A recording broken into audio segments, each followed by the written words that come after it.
भक्त जो श्लोक इत्यादि में भी परिवर्तन किया गया है। परिवर्तन थोड़ा बहुत है, कुछ नए श्लोक भी डाले, नए श्लोक भी डाले हैं और कुछ गायब भी करते हैं। पुराने श्लोक जो थे महत्वपूर्ण वो भी गायब किए हैं। अंतर्ध्यान हो गया, कुछ कमियां हो गई जिसके कारण कुछ आजकल कई लोग जो है मांग की गई आप जैसे लोगों ने, कुछ विद्वान लोगों ने उसमें चर्चाएं किया, तब फिर से वो डालेंगे। क्यों आजकल जो है भागवत महापुराण पे अधिकांश आकर्षित भागवत महापुराण पे आते हैं। तो मूल वही सार है ना, सभी वेद शास्त्र पुराणों का जब सार पूछा गया श्री शुक जी महाराज से, तभी वो भागवत का आरंभ होती है। मतलब पुराने 17 जो आप और पढ़ते हैं, 6 शास्त्र पढ़ते हैं, वेदों का अध्ययन करते हैं, वो सब इतना पढ़ने के लिए, समझने के लिए सभी के पास बंधुवर ज्ञान ही नहीं है। और आने वाले समय के लिए जब विचार किया गया सोनक जी के द्वारा, 88,000 ऋषियों की तरफ से, उन्होंने प्रतिनिधित्व करते हुए श्री सूत जी महाराज से एक दिन ऐसे ही प्रश्न कर दिया, यज्ञान ध्वंत विध्वंस कोटि सूर्य समप्रभ सूताख्या ही कथा सारम मम कर्ण।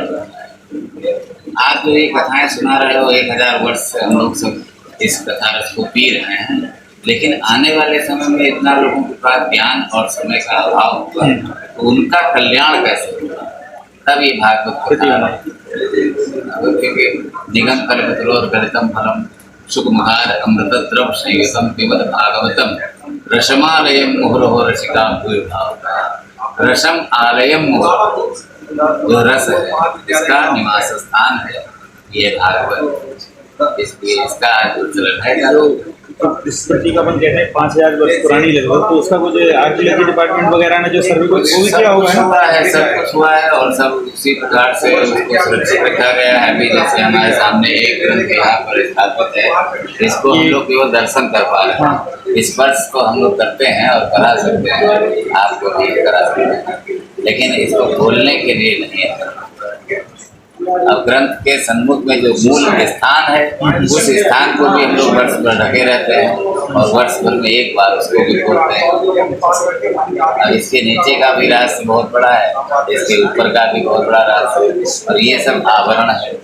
ये जो संस्था और ये आश्रम जो है संस्था, तो उसके बाद जो है ये सब सुरक्षा के दृष्टिकोण से, सुरक्षा के दृष्टिकोण से मान लो यहाँ कोई अपना अधिवेशन करना चाहे, शास्त्र के लिए, पुराण के लिए, कोई वाचन करना चाहे कथाओं का, कोई अनुष्ठान करना चाहे यहाँ पर, तो उसके लिए हाल है, कमरे हैं, तो यहाँ पर लोग आते हैं और कथाएं सुनते हैं, 7 दिन 10 दिन रहते हैं, आनंद लेते हैं। तो वो व्यवस्थाएं अब बन गई। तो जैसा कि सुनने में आता है, वेद व्यास की मुख्य गति जो है यही है। हाँ। और वेद व्यास के होंगे समय समय पर अधिकांश जब चर्चा में आते तो वेद व्यास कई हुए हैं, एक वेद व्यास नहीं हुए, तो पद भी है वो तो वेद व्यास नहीं, वेद व्यास एक ही है। आपकी बात को मैं यहाँ पर थोड़ा सा रोक रहा हूँ, वेद व्यास एक ही है, व्यास बहुत है। नहीं, आज वर्तमान की नहीं कह रहा हूँ मैं, जो प्राचीन ग्रंथों को बनाने वाले, जैसे जब महाभारत का वर्णन आता है तो वहाँ पर भी जो जिन्होंने महाभारत का उल्लेख करते हैं तो उनके गुरु भी वेद व्यास थे। उन्होंने जो अपने शिष्य को वेद व्यास की पदवी दी थी, और कहा, उनका नाम भी कुछ आता है, भी खैर नाम ध्यान में नहीं आ रहा है, तो ऐसा सुनने में आता, परंपरा से वेद व्यास बनते थे। एक मतलब पूरे भारत में पदवी एक ही रहती थी, वेद व्यास एक, तो उस श्रृंखला में यहाँ पर भी अभी वेद व्यास कोई है भारत के जो प्रमुख वेद व्यास हैं? व्यास ही है केवल भारत में, वेद व्यास एक ही हुए हैं। यहाँ पर मैं वही कहना चाहता हूँ, देखिए जो महाभारत में कहा गया, वेद व्यास एक होकर के उन्होंने वेदों का जो विभाजन किया, इसलिए ही उनको वेद व्यास कहा गया। नहीं तो व्यास तो बहुत है, 27 व्यास हो चुके हैं, हर कल्प में एक व्यास होते हैं, और 27 हो चुके, 28वें ये वेद व्यास हुए। तो 28वें जब वेद व्यास हुए तो ये व्यास विष्णु जी हैं। विष्णु जी ने, जैसे आज हमारी आपकी यहाँ चर्चा हो रही है, ऐसे ही एक बार ब्रह्मा और विष्णु जी की चर्चा हो रही थी। वहाँ पर विष्णु भगवान ने स्वयं ब्रह्मा जी से कहा था, कृष्ण द्वैपायनो भूत्वा पराशर मुने सुतः शाखा विभागम वेदस्य करिष्यामि। मैं कृष्ण द्वीप पर जन्म लेकर अवतार लेकर के कृष्ण द्वैपायन के नाम से जाना जाऊंगा, और उसके बाद जब मैं वेदों का विभाजन करूंगा तब मुझे वेद व्यास लोग जाने। वो काल्पी में प्रकट जिला जालौन में, और उसके बाद बद्री नारायण में तपस्या किया, और व्यास गुफा में रहकर ब्रह्म सूत्र का निर्माण सबसे पहले किया। बाद में महाभारतम की रचना गणेश जी के द्वारा कराया। तदुपरांत गणेश जी व्यास जी को प्रणाम करके वहाँ से चले गए।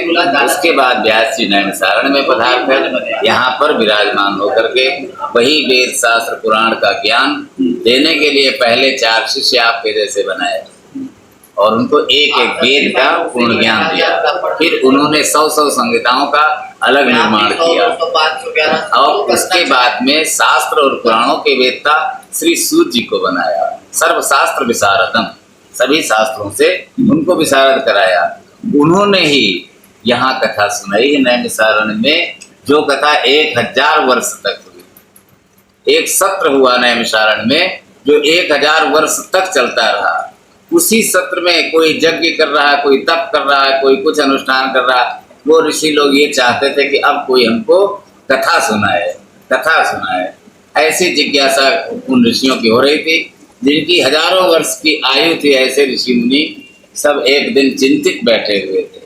तभी वहाँ 20 वर्ष की आयु के श्री सूत जी महाराज पधारे और उन सब ने खड़े होकर के जब स्वागत किया तो अपने आप को थोड़ा लज्जित महसूस करके सूत जी संकोचवश उन ऋषियों से कहते हैं, आप लोग मुझे क्यों प्रणाम कर रहे हैं?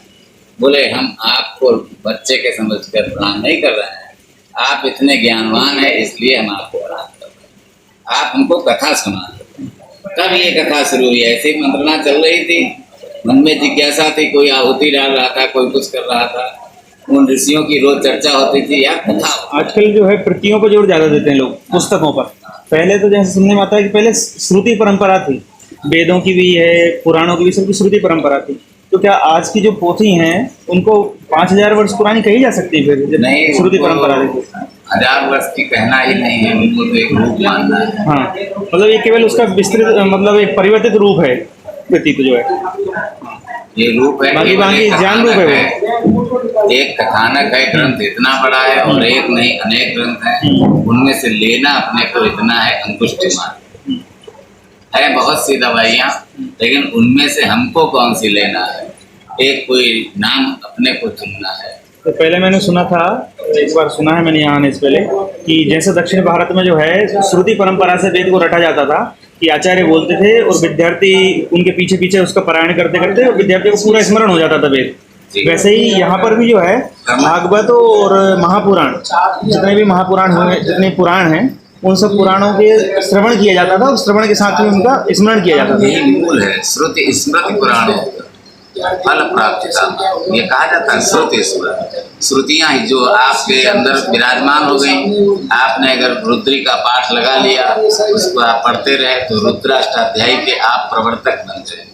अब उसके ही ऊपर आप पदच्छेद करते हुए उसमें हो जाएंगे, तब अनेक भाष्य और पढ़ेंगे। अभी जैसे कि पहले सुना जाता है कि 80,000 से ऊपर कुछ ऋषियों ने यहाँ तपस्या की है, ग्रंथों की रचना भी की है कईयों की, और कई प्रकार के जो है विशेष सिद्धियां भी प्राप्त की। आज कोई ऐसे महात्मा हैं, कोई विशेष संत या कोई ब्राह्मण जो कि मतलब पूरे 18 पुराण जिनको स्मरण हो बढ़िया? एक से बढ़कर एक यहाँ पर एक सिद्ध नहीं है। कहीं अगर एक कोई सिद्ध पहुंच जाता है तो उसको लोग मिलने के लिए बहुत लोग पहुंचते हैं। यहाँ तो सिद्धों का समाज बसता है। गोस्वामी जी ने अपने हिंदी भाष्य में लिखा हुआ है कि बसे ही जहाँ मुनि सिद्ध समाज। एक तो महात्माओं का नाम बता देते आप तो हम उनके पास मिले आते। हाँ, एक दो क्या हम बताइए आपको? नहीं, मिलना एक दो से ही हो पाएगा। मिलना किसी से अगर हो जाए तो हरि से मिल लीजिए। नहीं, यहाँ पर कोई महात्मा जो है, हाँ, हरि से मिल लीजिए, हरिहरानंद से मिल लीजिए। हरिहरानंद जी हैं। हाँ, आश्रम कहाँ पर उनका? यहाँ पर हरिहरानंद आश्रम बसुद्धे के पास में, और आगे अनिल शास्त्री जी हैं, और आपके आश्रम में बहुत लोग हैं। ठीक, समझना और समझना यही है, जो जाने से देव जनाई, जानत तुम्हें तुम्हें भी जाए। जो जानेगा वही, जितना जान सको, जितना देख सकते हो उतना देख लो। ऋषियों की यहाँ कमी नहीं है, हम आप सब ऋषि ही हैं। ठीक है जी, धन्यवाद बहुत बहुत आपको जानकारी देने के लिए। यहाँ पर 18 पुराणे अगर बनाई गई हैं तो उनका स्वाद भी दिया गया है, मिठाई कर, क्योंकि परंपरा चलता रहा है ना। यहाँ पर नहीं चलेगा तो हम आपसे इतनी देर कैसे बात कर सकते हैं? आप तरह तरह की जो चर्चाएं कर रहे हैं वो कर सकते हैं, तो हम आपसे ऐसे ही 2-4 दिन 7 दिन खड़े रहिए, हम बतलाते रहेंगे। आप खड़े रहिए और फिर वेद के मंत्र बोलिए और फिर शास्त्र पढ़िए और फिर पुराण पढ़िए। और पुराणों में जो सार है सत्यनारायण व्रत कथा से लेकर के आप कहीं से चढ़ते रहे। जितना चरेंगे उतना पेट भरेगा, और ये पेट कभी भरेगा नहीं। पेट नहीं भरता नहीं, ये पेट भर जाए, ये वाला पेट नहीं नहीं, भरता। ये पेट भी नहीं भरेगा भैया। ये अभी 4 घंटे के लिए भर जाएगा बस। 4 घंटे बाद फिर उसको नहीं, चाहिए। 4 घंटे के लिए तृप्त हो जाता है, ये एक क्षण के लिए भी तृप्त नहीं होता। नहीं होता, वो तो सोते जागते एक क्रिया कर लेनी चाहिए। हाँ, हमारी ये दृष्टि होती है, इतनी देर में जो कुछ भी आपने सुना उसमें सार बता जाता है। दृष्टि वहीं पर होनी चाहिए जहाँ पर सृष्टि है। सृष्टि कहाँ पर है ये समझते हैं। सृष्टिकर्ता कौन है? हम नहीं है, जबकि ये सब हमारी ही सृष्टि है। हम नहीं है लेकिन हमारी ही सृष्टि है। ये समझ लीजिए कि आप हम सब चुने गए हैं हर कार्य करने के लिए। आपका शुभ नाम क्या है? मेरे पुकारते हैं, हरी पुकारते हैं लोग। धर्मेंद्र शास्त्री कहते हैं लोग, गुरु जी कहते हैं। अन्य जो मतलब डॉक्यूमेंटेड नाम जो होता है धर्मेंद्र शास्त्री। बस वही डॉक्यूमेंटल नाम है और नाम तो आधार नहीं, है। लोग तो क्या व्यवहारिक होता है, बस व्यवहारिक धर्म गुरु के नाम से लोग जानते हैं। ठीक। और यहाँ सब धर्मेंद्र शास्त्री, व्यास पीठाधीश और हमारा परिवार बहुत बड़े बड़े यज्ञ करता है। हम तो एक छोटे से कुली से कंकड़ हैं और बहुत बड़ा हमारा परिवार है और बहुत बड़ा आश्रम है। हमारी कई जगह सब व्यवस्थाएं हैं ठाकुर जी की कृपा से, और कथाओं के माध्यम से ही लोग हमसे जुड़े हुए हैं। मूल गद्दी स्थान के हम लोग उत्तराधिकारी हैं और महाप्रभु जी की बैठक है, श्रीनाथ जी की हवेली है। और यहाँ पर संतों का आगमन होता रहे और कथाएं होती रहें, इस प्रकार की चर्चाएं होती रहें और भोजन भजन ये यहाँ क्रम चलता रहे। इसलिए हमारा प्रयास रहा, जिससे 50 कमरों का यहाँ दान प्राप्त करके अभी तक बना दिया है। हम लोग क्या है